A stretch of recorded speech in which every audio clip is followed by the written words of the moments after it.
أعوذ بالله من الشيطان الرجيم. بسم الله الرحمن الرحيم.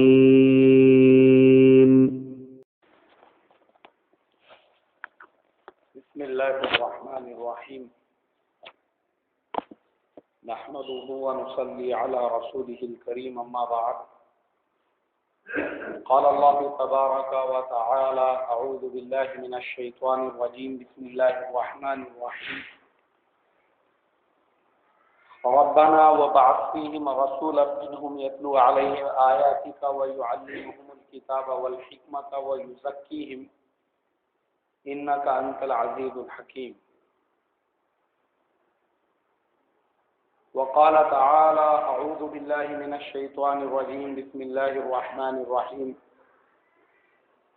لقد كان لكم في رسول الله أسوة حسنة. صدق الله العظيم. محترم بھائیوں، بزرگوں، دوستو، پچھلے جمعہ کو ہم نے یہاں تک سنا تھا کہ مشرکین مکہ اور مسلمانوں کے درمیان میں جو صلح نامہ حدیبیہ کے وقت میں لکھا گیا تھا، مشرکین نے اس کی خلاف ورزی کی۔ آج ہمارا سیرت کا 14واں جمعہ ہے۔ آج ہم سنیں گے اللہ تبارک و تعالی نے مسلمانوں کو مکہ کیسے فتح کرایا۔ جب یہ سارے واقعات شعبان سن 8 ہجری میں مکہ مکرمہ میں رونما ہوئے اور بنو بکر نے جو بنو خزاعہ پر حملہ کیا اور وہ لوگ اللہ کے نبی صلی اللہ علیہ وسلم کی مدد کے لیے مدینہ آئے، پھر بعد میں ابو سفیان آیا تو کسی نے ابو سفیان کو منہ نہیں لگایا، اسے واپس جانا پڑا مکے کی طرف۔ مسلمانوں نے اس کو کوئی جواب ہی نہیں دیا، لیکن اللہ کے نبی صلی اللہ علیہ وسلم نے مکہ مکرمہ پر حملے کا ارادہ کر لیا۔ اس کے لیے آپ صلی اللہ علیہ وسلم نے 10,000 مسلمانوں کا لشکر تیار کیا، اور ایسی خاموشی کے ساتھ کہ کسی کو خبر نہ ہو، اور جو لشکر تیار کیا اس کو بھی اس بات کی اطلاع نہیں دی کہ کہاں جانا ہے اور کس قوم پر حملہ کرنا ہے، ان کو بھی نہیں بتایا۔ کچھ لوگوں کو جو مہاجرین تھے ان کو ایسا شک ہو گیا کہ مکے والوں نے معاہدے کی خلاف ورزی کی ہے، اس لیے یہ لشکر مکہ ہی جائے گا اور مکے پر حملہ کرے گا۔ انہی مہاجرین صحابہ میں ایک حضرت حاتب ابن ابی بلتع رضی اللہ تعالی عنہ تھے۔ ان کے رشتہ دار، ان کے خاندان والے مکہ مکرمہ میں آباد تھے۔ انہوں نے ایک خط لکھا اپنے رشتہ داروں کے نام پر، اور اس میں یہ لکھا کہ میرا خط ملتے ہی مکہ چھوڑ کے دوسری طرف چلے جاؤ، اس لیے کہ مکے پر بہت بڑا حملہ ہونے والا ہے۔ اور ایک عورت کے ہاتھ سے دے کر وہ خط روانہ کر دیا۔ اب اللہ کے نبی تو اللہ کے نبی تھے، یہ ہو ہی نہیں سکتا تھا کہ کوئی اللہ کے نبی کے راز کو فاش کرے اور اللہ اپنے نبی کو اس کی خبر نہ دے۔ وحی کے ذریعے سے اللہ تبارک و تعالی نے اپنے پیارے نبی صلی اللہ علیہ وسلم کو اطلاع دے دی کہ تمہارا راز وہ مکے کی طرف روانہ ہو چکا ہے اور ایک عورت وہ خط لے کر جا رہی ہے۔ آپ صلی اللہ علیہ وسلم نے فوراً حضرت علی کرم اللہ وجہہ اور حضرت زبیر ابن العوام رضی اللہ تعالی عنہ، ان دونوں کو روانہ کیا اور کہا تیزی سے جاؤ، مکے کی طرف ایک عورت جا رہی ہے، اسے پکڑو، اس کی تلاشی لو اور اس سے پوچھو کہ مکے میں کس کو اطلاع دینے کے لیے جا رہی ہے، اس کے پاس ایک خط ملے گا۔ یہ دونوں صحابہ کرام تیزی کے ساتھ نکلے مدینہ منورہ سے. ابھی تھوڑا آگے چلے تھے تو انہوں نے دیکھا کہ ایک عورت تیزی سے مکے کی طرف جا رہی. اس کو پکڑ لیا، اس کو پوچھا کہ بتا تیرے سامان میں کیا کیا ہے. اس کا پورا سامان جب تلاش کیا تو کچھ بھی نہیں ملا. تو یہ دونوں کہنے لگے کہ ایسا ہو ہی نہیں سکتا، اللہ کے نبی صلی اللہ علیہ وسلم نے ہم کو بھیجا ہے اور اس کے پاس میں کوئی چیز نہ ہو. سختی کے ساتھ میں پوچھا کہ بتا تیرے پاس کیا ہے، اگر نہیں بتائے گی تو پھر تجھے اس کا انجام بھگتنا پڑے گا. تب وہ عورت ڈر گئی اور اپنے سر کے بالوں میں سے اس نے ایک خط نکال کر ان کے حوالے کیا. اس کے بڑے بڑے بال تھے، بالوں کے بیچ میں اس نے خط کو رکھا تھا اور بالوں کو ایسا لپیٹ دیا تھا جیسے عورتیں بالوں کا جوڑا بناتی ہیں، تاکہ وہ خط کسی کو نظر نہ آ سکے. یہ لوگ اس عورت کو لے کے اللہ کے نبی صلی اللہ علیہ وسلم کی خدمت میں حاضر ہوئے. آپ صلی اللہ علیہ وسلم نے پوچھا کہ بتا تجھے کس نے بھیجا تھا. وہ عورت کہنے لگی کہ مجھے حاتب ابن ابی بلتع نے بھیجا تھا. ان کو حاضر ہونے کا حکم دیا گیا. وہ جیسی حاضر ہوئے، حضرت عمر فاروق رضی اللہ تعالیٰ عنہ نے اپنی تلوار باہر نکالی اور کہا کہ حضور میں اس منافق کی گردن اڑانا چاہتا ہوں کہ جس نے نبی کے راز کو فاش کرنے کی کوشش کی ہے. آپ صلی اللہ علیہ وسلم نے ان کو روک دیا، کہا کہ حاتب سچے اور پکے مسلمان ہیں، ضرور کوئی وجہ رہی ہوگی جو انہوں نے مکے کو خط لکھا. ان سے پوچھا گیا، اس کے بعد انہوں نے کہا کہ حضور میرے رشتہ دار، میرے اہل و عیال مکے میں ہی ہیں، میں نے یہ خط ان کے نام بھیجا تھا کہ ہمارے مکہ پہنچنے سے پہلے پہلے تم لوگ باہر چلے جاؤ، اس لیے کہ مکے پر بہت بڑا حملہ ہونے والا ہے. اس کے بعد اللہ کے پیارے نبی صلی اللہ علیہ وسلم نے جس لشکر کو ترتیب دیا تھا وہ لشکر لے کے 11 رمضان سن 8 ہجری کو آپ صلی اللہ علیہ وسلم نکلے مکہ مکرمہ کی طرف مدینہ منورہ سے. اب جب مکہ مکرمہ کی طرف روانہ ہوئے تو راستے میں تیزی کے ساتھ چلنے کا آپ نے حکم دیا کہ جتنا تیزی کے ساتھ چل سکتے ہو تیزی سے چلو، جلدی سے جلدی جا کر مکے پر حملہ کرنا ہے. آپ صلی اللہ علیہ وسلم ابھی مکے کی طرف جا ہی رہے تھے تو راستے میں آپ کے چچا حضرت عباس رضی اللہ تعالیٰ عنہ اپنے اہل و عیال کے ساتھ آپ کو مل گئے. وہ مکے سے مدینے کی طرف ہجرت کر رہے تھے. آپ صلی اللہ علیہ وسلم نے ان کے اہل و عیال کو مدینہ بھیج دیا اور ان کو اپنے ساتھ لے لیا، کہا کہ چلو ہم مکے پر حملہ کرنے جا رہے ہیں. حضرت عباس رضی اللہ تعالیٰ عنہ بھی مسلمانوں کے ساتھ میں روانہ ہو گئے. حضرت عباس رضی اللہ تعالیٰ عنہ کو یہ بے چینی ہونے لگی کہ مسلمان اگر مکے پر حملہ کر دیں گے تو پورے مکے کو قتل عام کر دیں گے. اس لیے وہ یہ چاہتے تھے کہ مکے کے لوگ مسلمانوں کے مکے پر حملہ کرنے سے پہلے آپ کی خدمت میں حاضر ہو کر آپ سے معافی تلافی کرا لیں. اور اللہ تبارک و تعالی نے ان کی اس صدق دلی کو قبول کیا کہ بس اب مسلمان مکے سے 2 کوس کے فاصلے پر تھے. رات کے وقت مسلمانوں نے ایک جگہ قیام کیا اور صبح مکے پر حملہ ہی کرنے والے تھے کہ رات کے وقت میں مکے سے بدیل ابن ورقہ، ابو سفیان،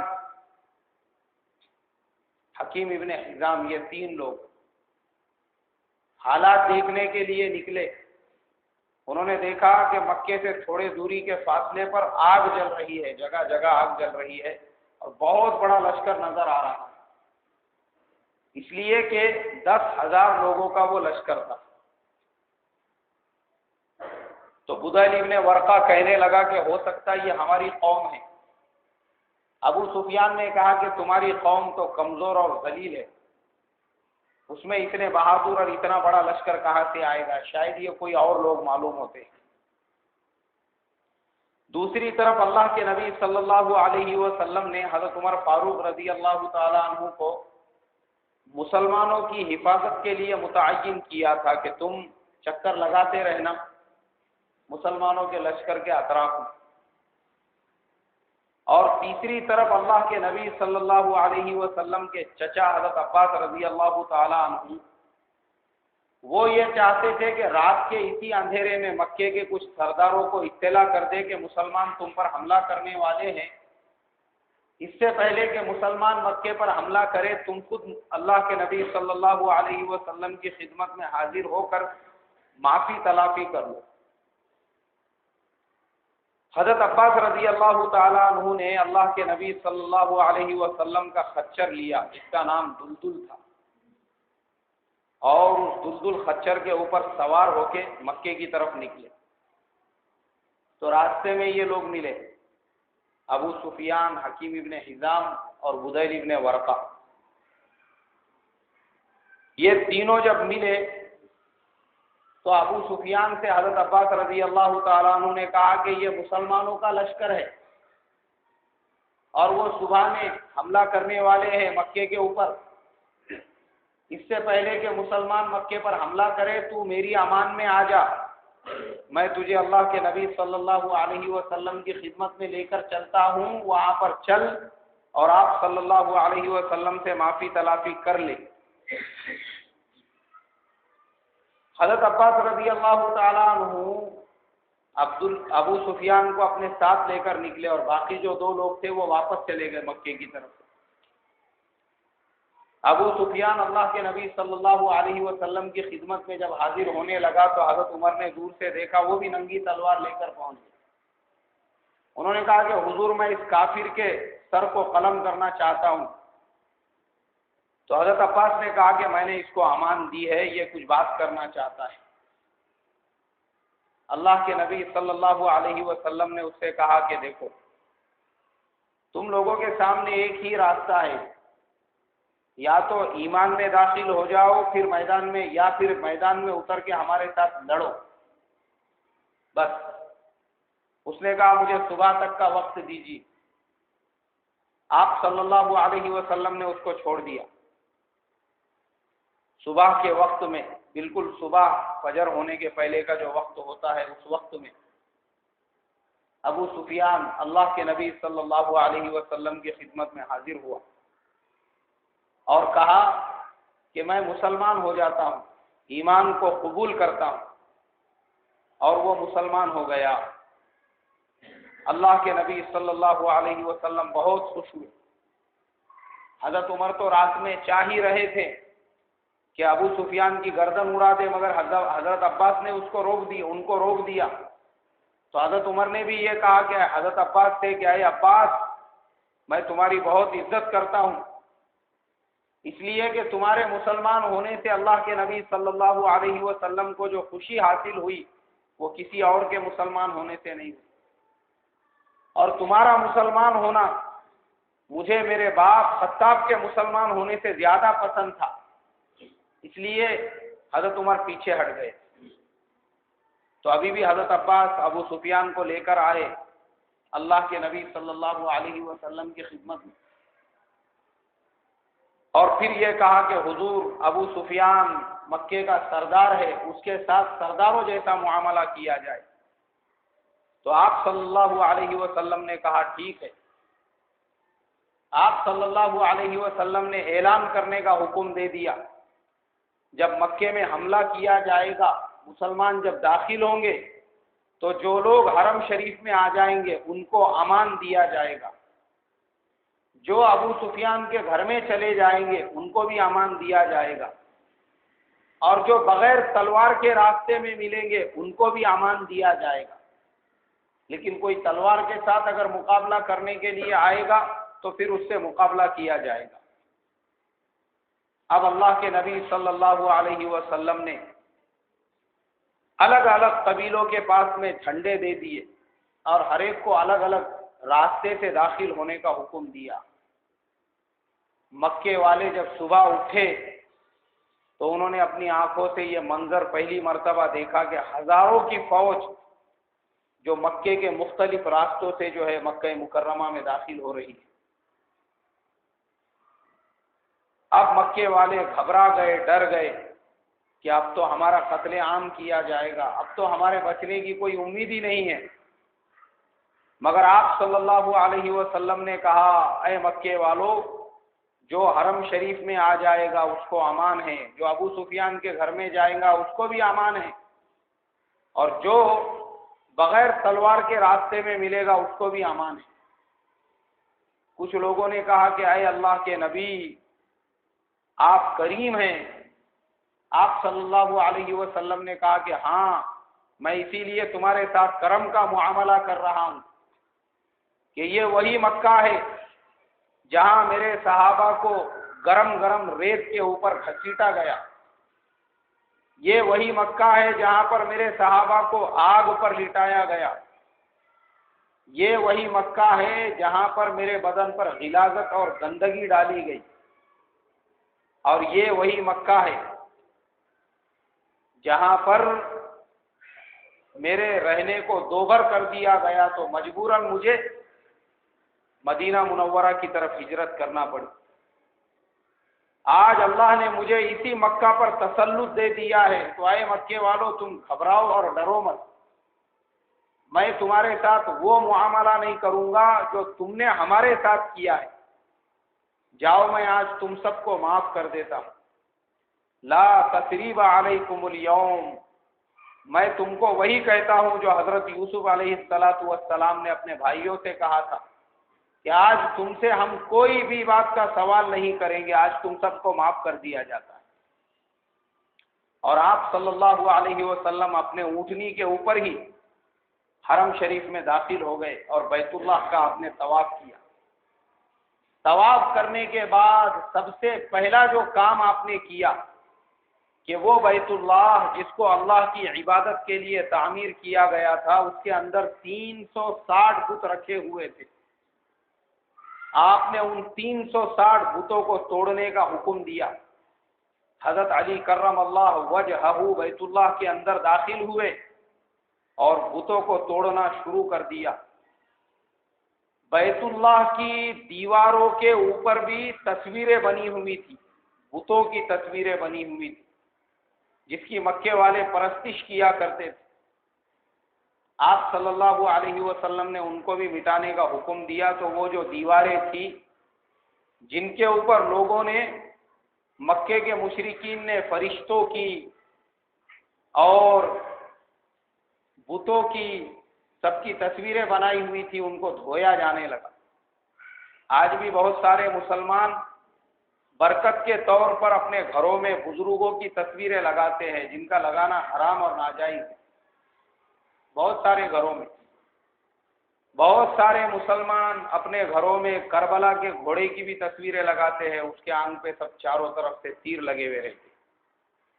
حالانکہ کس نے دیکھا کربلا کا گھوڑا کیسا تھا حضرت امام حسین کا؟ کسی کو بھی معلوم نہیں ہے، مگر دل سے اپنا گھڑ دیے ہوا ہے، گھوڑا بنایا ہوا ہے اور اس کو تیر لگے ہوئے ہیں، اور مسلمان اسی کو برکت کے واسطے لگاتے اپنے گھر میں، حالانکہ وہ ناجائز ہے اور شرک ہے۔ اسی طریقے سے بہت سارے مسلمان معراج کا جو براق تھا اللہ کے نبی صلی اللہ علیہ وسلم کا، اس کی بھی تصویر لگاتے، اور تصویر بنانے والوں نے دیکھو کیسا شیطان نے بھی کھیل کھیلا۔ وہ تصویر ایسی کھڑی ہوئی ہے، اس میں پورا گھوڑا بنا ہوا ہے اور منڈا عورت کا لگایا ہوا ہے اس کے اندر۔ بہت سے مسلمانوں کے گھروں پر آپ کو دیکھنے ملے، ہوش ہی نہیں بیچاروں کو۔ اب وہ براق کیسا تھا، کیا تھا، اس کو کسی نے نہیں دیکھا۔ 1500 سال پہلے وہ براق، اور وہ جنت کا جانور تھا، مگر اس کے باوجود آج ہمارے یہاں پہ اس کی تصویریں ہوتی ہے۔ اسی طریقے سے بہت سارے مسلمانوں کے گھر پہ جو بڑے بڑے اللہ والے ہیں ان کی بھی تصویریں ہوتی ہے کہ تین طرف سے تین بزرگ بیٹھے ہوئے ہیں۔ ایک طرف سے حضرت خواجہ معین الدین چشتی رحمۃ اللہ علیہ ہے، ان کے بازو حضرت نظام الدین اولیاء رحمۃ اللہ علیہ ہے، ان کے بازو میں حضرت شہاب الدین سہروردی رحمۃ اللہ علیہ، پھر دوسری سائڈ سے حضرت قطب الدین کاکی رحمۃ اللہ علیہ ہے، ان کے بازو میں جو ہے حضرت سقلادی بابا بول کے ایک ہے اللہ والے، وہ بیٹھے ہوئے ہیں، اور اس کے بعد میں جو خلدآباد میں درگاہ ہے حضرت زرزری بخش دولہ، ایسے 6 بزرگ بیٹھے ہوئے دونوں سائڈ سے، اور ان کے بیچ میں حضرت غوث پاک رحمۃ اللہ علیہ بیٹھے ہوئے ہیں، سب کے ہاتھ میں تسبیح ہے اور سب کے ٹکلے کرے ہوئے ہیں۔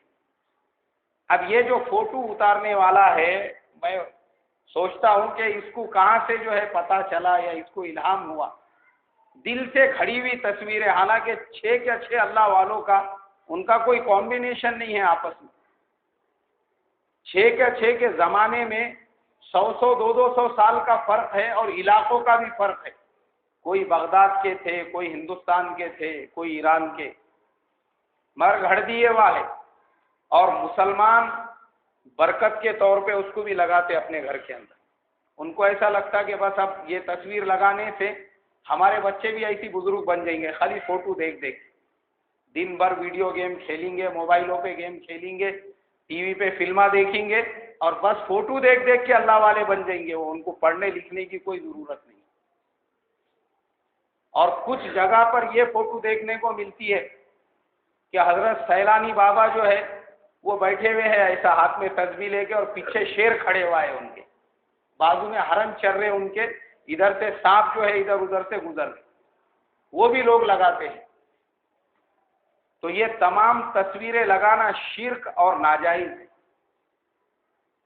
تو بیت اللہ کی دیواروں پر ایسی ہی تصویریں بنی ہوئی تھی، انہوں نے ایسی نبیوں کی تصویریں دل سے گھڑ دیے تھے کہ حضرت نوح علیہ السلام ایسے ہوں گے تو ان کی فوٹو بنا دیے تھے، حضرت جبریل علیہ السلام ایسے ہوں گے تو فرشتوں کی تصویریں تھی۔ تو اللہ کے نبی صلی اللہ علیہ وسلم نے پہلا کام یہی کیا کہ وہ تمام تصویروں کو رگڑ رگڑ کے دھونے کا حکم دے دیا، پھر پورے بیت اللہ کو اچھی طرح سے صاف اور شفاف کیا گیا۔ اس کے بعد آپ صلی اللہ علیہ وسلم نے حضرت بلال رضی اللہ تعالیٰ عنہ کو حکم دیا کہ بیت اللہ کے چھت کے اوپر کھڑے رہ کر اذان دو۔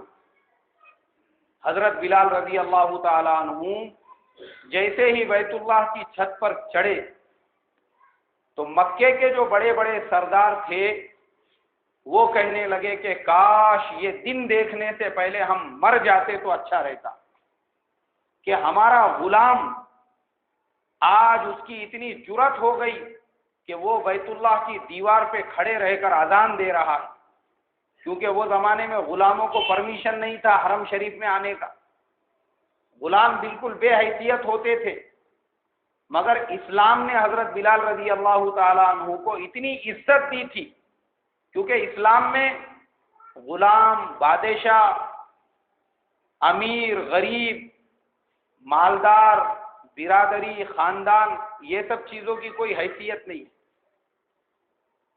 اللہ تبارک و تعالیٰ تو صرف ایمان کو دیکھتے ہیں، مسلمان تھے اس لیے اللہ نے دیکھو ان کو کتنی عزت عطا کی کہ جن حضرت بلال کو مکے کی گلیوں میں گھسیٹا جاتا تھا، آج وہی حضرت بلال بیت اللہ کی چھت پہ کھڑے رہ کر اذان دے رہے تھے، اور مکے والے اپنے منہ پہ ریت پھینک رہے تھے کہ آج ہمارے کیا دن آ گئے ہیں کہ ہمارے غلام ہمارے سامنے بیت اللہ کی دیواروں پہ کھڑے رہ کر اذان دینے لگے۔ اللہ تبارک و تعالی کو ان کا یہ بڑ بولا پن ذرا بھی پسند نہیں آیا، بالکل پسند نہیں آیا، اور فوراً قرآن کی آیت نازل کی، یا ایھا الناس، اے لوگو، انا جعلناکم شعوبا وقبائل لتعارفوا، پہلے کہا انا خلقناکم من ذکر وانثی، اے لوگو ہم نے تم کو ایک مرد اور ایک عورت سے پیدا کیا، وجعلناکم شعوبا وقبائل لتعارفوا، اور یہ خاندان، یہ قبیلے اس لیے بنائے تاکہ تم پہچانے جا سکو، ان اکرمکم عند اللہ اتقاکم، اللہ تبارک و تعالی کے نزدیک سب سے زیادہ بزرگ سب سے زیادہ بڑے مقام اور مرتبے والا وہ ہے جو اللہ تبارک و تعالیٰ سے سب سے زیادہ ڈرنے والا ہے۔ باقی اللہ کسی کی برادری، کسی کا خاندان، کسی کا کلر، کسی کا مال، کسی کی جاہ و جلال اور کسی کی حیثیت کو نہیں دیکھتے، کون بڑا ہے کون چھوٹا ہے، اس سے اللہ کو کچھ لینا دینا نہیں۔ اللہ کے نزدیک تو سب سے بڑا وہ ہے جو سب سے زیادہ اللہ سے ڈرنے والا ہے۔ یہ حضرت بلال رضی اللہ تعالیٰ عنہ کی شان میں اسی وقت میں آیتیں نازل ہوئی۔ اس کے بعد اللہ کے نبی صلی اللہ علیہ وسلم نے اعلان کر دیا کہ جو مسلمان ہونا چاہتے ہیں ان کے لیے دروازے کھلے ہوئے ہیں، وہ آئے اور اسلام میں داخل ہو جائے۔ تو اطراف کے قبیلوں میں جب خبر مشہور ہوئی، لوگ چوک در چوک مکے میں آنے لگے اور مسلمان ہونے لگے۔ آپ صلی اللہ علیہ وسلم نے اعلان کر دیا کہ اب عرب میں شرک نہیں ہوگا، اللہ کے علاوہ کسی کی پوجا نہیں کی جائے گی۔ اس لیے آپ نے صحابہ کی چھوٹی چھوٹی جماعتیں بنائی کہ اس زمانے میں وہاں پہ کچھ بڑے بڑے مندر تھے جن میں لات، عزا اور منات ان ناموں کے بت رکھے ہوئے تھے، ان کی پرستش اور پوجا کی جاتی تھی۔ آپ صلی اللہ علیہ وسلم نے حضرت خالد ابن ولید رضی اللہ تعالیٰ عنہ کو عزا کو تباہ اور برباد کرنے کے لیے بھیجا، اس کا نام بھی ہے قرآن کے اندر۔ حضرت خالد ابن ولید رضی اللہ تعالیٰ عنہ گئے، ایک دوری پر وہاں پر ایک کھجوروں کا باغ تھا اور وہیں پر اس کا عبادت خانہ تھا جس کے اندر اس کا بت رکھا ہوا تھا۔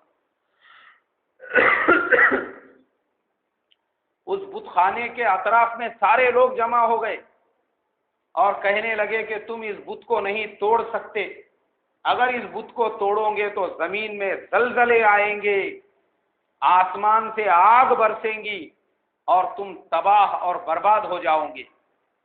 حضرت خالد ابن ولید رضی اللہ تعالیٰ عنہ نے اپنی تلوار نکالی اور اللہ اکبر بول کر جب اتنے زور سے مارا کہ اس بت کو پاش پاش کر دیا، ٹکڑے ٹکڑے ہو گیا۔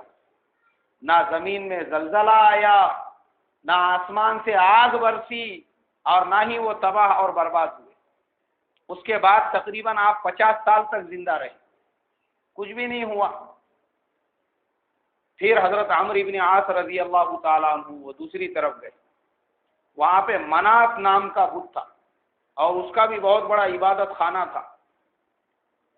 حضرت عمرو ابن عاص رضی اللہ تعالیٰ عنہ جب پہنچے تو وہاں کے بھی سارے پجاری اور لوگ جمع ہو گئے، کہنے لگے کہ اگر تم اس کو توڑو گے تو تم پر عذاب آئے گا، زمین میں زلزلے آئیں گے، آسمان سے آگ برسے گی۔ حضرت عمرو ابن عاص رضی اللہ تعالیٰ عنہ نے تلوار نکالی، اتنے زور سے مارا کہ اس کو پاش پاش کر دیا اور اس بت خانے کو بھی توڑ کے زمین کے برابر کر دیا۔ نہ زلزلہ آیا نہ آگ برسی۔ آپ بھی تقریباً حضرت علی کے بعد بھی بہت زمانے تک زندہ رہے، کچھ بھی نہیں ہوا۔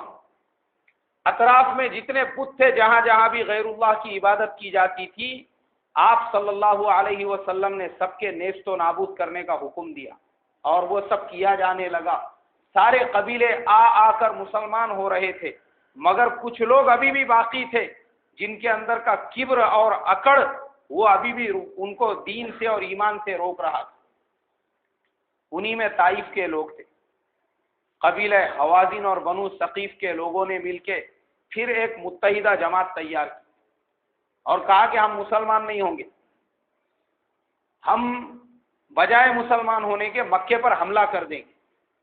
اور بس مکے پر حملہ کرنے کے ارادے سے وہ فوج اکٹھی کرنے لگے۔ اللہ کے نبی صلی اللہ علیہ وسلم کو جب اطلاع ملی تو چونکہ آپ صلی اللہ علیہ وسلم 10,000 کا لشکر لے کر مدینے سے آئے تھے، وہ پورے لشکر کو آپ نے ساتھ میں لیا اور ان کے مقابلے کے لیے روانہ ہوئے۔ تو مکے کے بھی اور 2,000 لوگ آپ صلی اللہ علیہ وسلم کے ساتھ شامل ہو گئے۔ یہ 2,000 میں مسلمان بھی تھے اور کچھ کافر بھی تھے جو ابھی تک مسلمان نہیں ہوئے تھے، مگر مسلمانوں سے اب وہ مسلمانوں کی طرف سے ہو گئے تھے۔ یہ 12,000 کا لشکر نکلا مقابلے کے لیے، طائف کے قریب پہنچے اور مقابلہ شروع ہو گیا۔ ان لوگوں نے یہ کیا کہ چھوٹی چھوٹی جماعتیں بنا کر پھیلا دی، مشرکین نے، قبیلہ بنو ثقیف کے لوگوں نے۔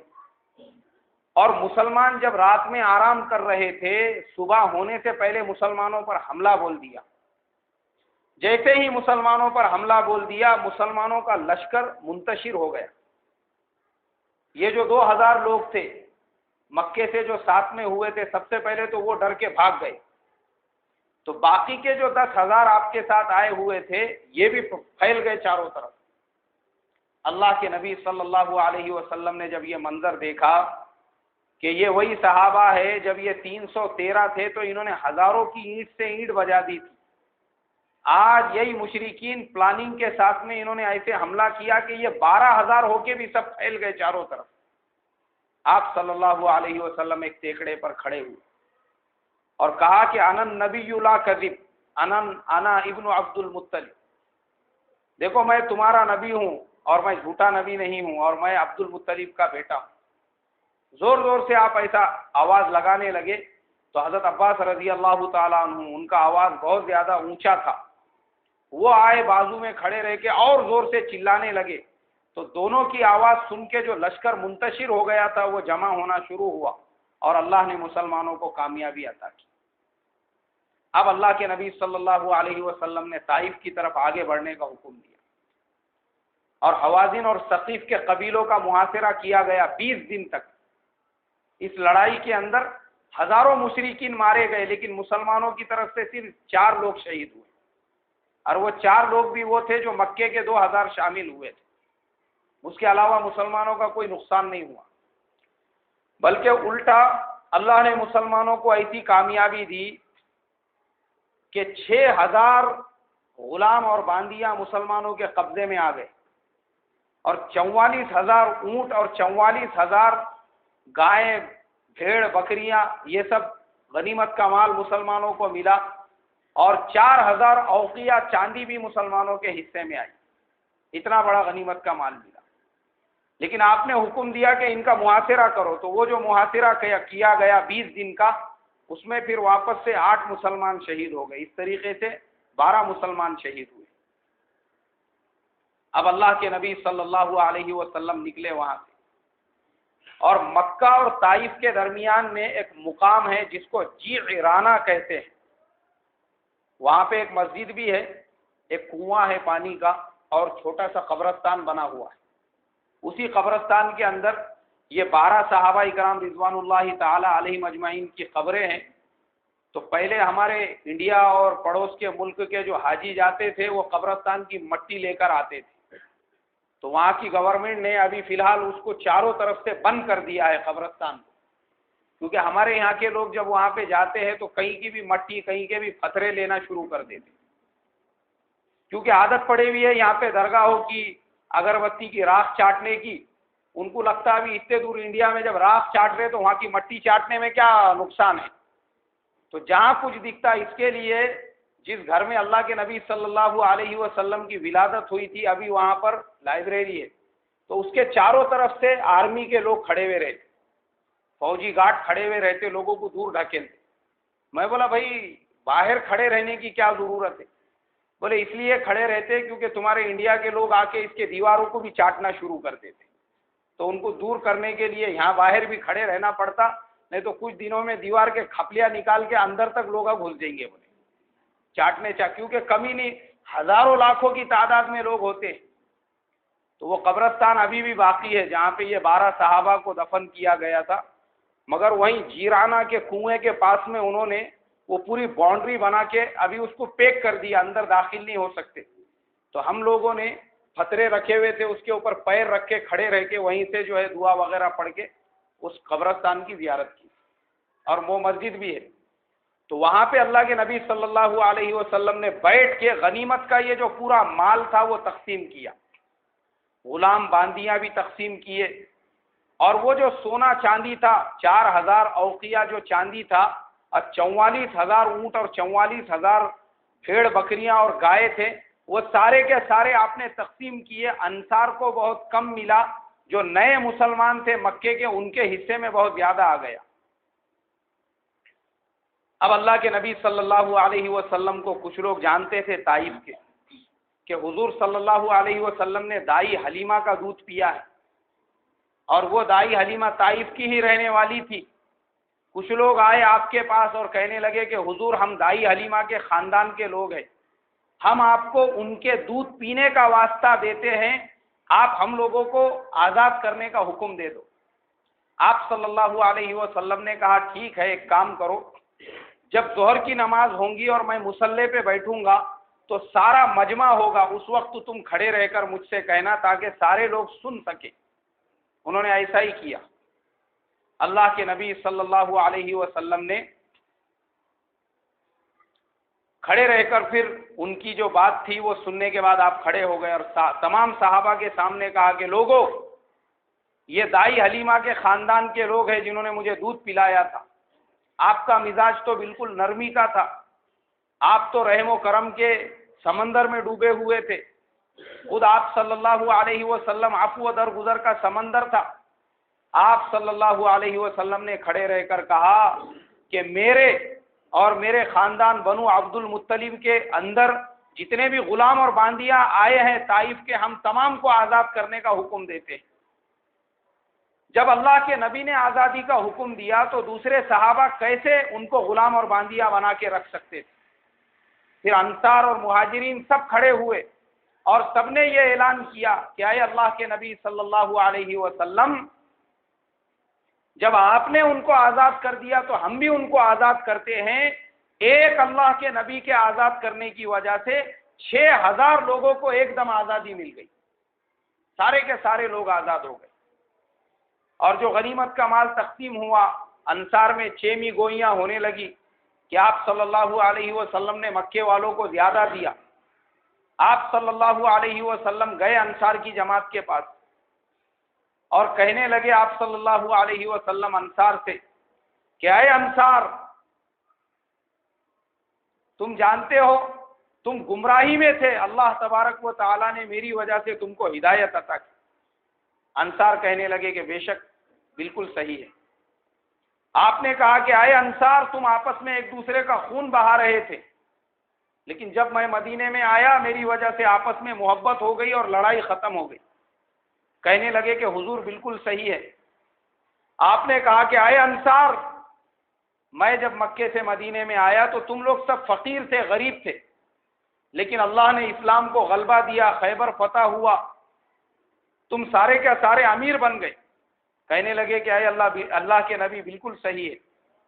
آپ نے کہا کہ اے انصار، یہ تو میری بات ہو گئی، لیکن تم کو بھی حق ہے مجھے جواب دینے کا، اور تم بھی مجھے یہ کہہ سکتے ہو کہ اے محمد صلی اللہ علیہ وسلم، جب ساری دنیا تم کو جھٹلا رہی تھی اس وقت ہم نے تمہارا اقرار کیا، جب خود تمہارے مکے والوں نے تمہاری جان کے دشمن بن گئے اور تم کو شہر سے نکال دیا اس وقت ہم نے تمہارا استقبال کیا۔